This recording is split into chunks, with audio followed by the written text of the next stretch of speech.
আমি ওমরের নামে আল্লাহর কাছে নালিশ করব। কি নালিশ করবে? যে ওমরের আমলে আমি না খেয়ে আছি, আমার সন্তান না খেয়ে আছে। কথা বুঝতে পারছেন? এই কথা শোনার সাথে সাথে ওমর রাদিয়াল্লাহু আনহুর মানে বুকে আল্লাহ পাকের ভয় চলে আসলো, হৃদয় প্রকম্পিত হলো।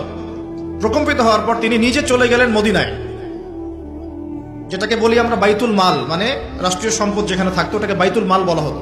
সেখান থেকে একটা আটার বস্তা নিজের কাঁধে উঠিয়েছেন, উঠিয়ে নিজে পায়ে হেঁটে ওই মহিলার বাসায় যাচ্ছেন।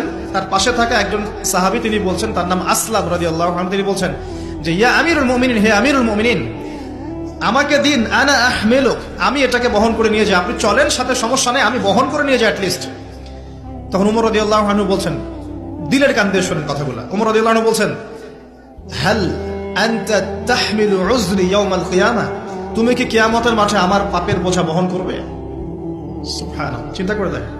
নিজের হাতে গেলেন, রান্না করে খাওয়ালেন, তারপরে বললেন আগামীকাল তুমি আমিরুল মুমিনিনের দরবারে এসো, সেখানে আমাকে পাবে।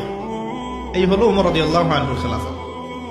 একদিন তিনি তার যে উট, এটাকে পরিষ্কার করছেন। আলী রাদিয়াল্লাহু আনহু দেখে বলছেন, আমিরুল মুমিনিন, আপনি পরবর্তী জেনারেশনের জন্য অনেক কঠিন আদর্শ রেখে যাচ্ছেন, আপনি এত কাজ করছেন তারপরে নিজের কাজও নিজে করছেন।